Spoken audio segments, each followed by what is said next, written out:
A very happy 19th day of Elul, everyone. Just a week and a half until Rosh Hashanah.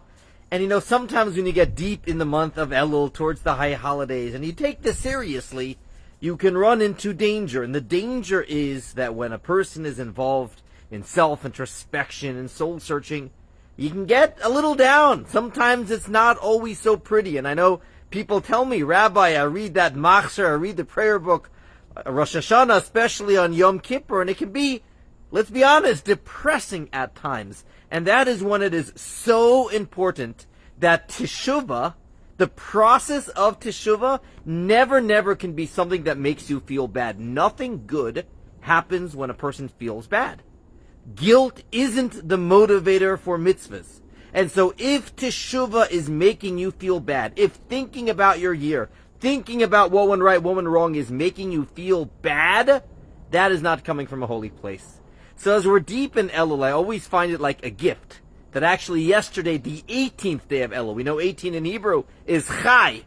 Chai Elul happens to be the birthday of the Baal Shem Tov as well as the first Chabad Rebbe. It is the birthday of both of them. And that's for a reason. That is because they taught that simcha, joy, is integral to every part of Judaism. Every mitzvah has to be driven by joy, even, I'll say that again, even Teshuva. Even Teshuva, which seems to be something serious, something more solemn.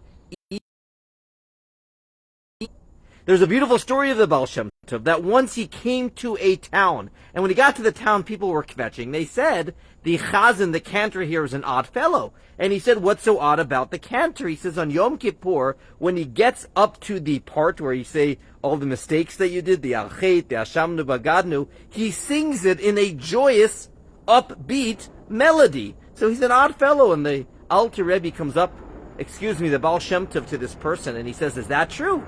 You sing this part? And he says, absolutely I sing it. He goes, why? He says, why not? Imagine you worked in the royal palace. Obviously that's in the news right now. And everyone there was so happy, so honored to actually be working for the king and the queen. They were excited at their job. But there's one person who has the job of being the janitor. Now, it might be that their job deals with garbage throughout the day, but at the end of the day, the emphasis is not on the garbage. The emphasis is on the fact that they are making the palace beautiful. And similarly, he said, when we do mitzvahs throughout the year, Teshuva is about getting rid of the shmutz.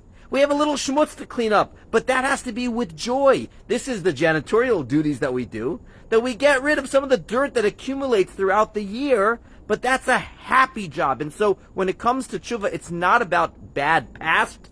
It is about the opportunities we have in the future. It's not that I didn't do X, Y, and Z as much as, please God, now I would like to do X, Y, and Z. It's not about how bad I am. It's how holy our soul can be. That was the teaching of the Baal Shem Tov, and that is such an important idea throughout this entire month. Every prayer we do throughout Rosh Hashanah, Yom Kippur, driven by joy. If you're not doing it joyously, you're doing something wrong. We'll continue this theme tomorrow.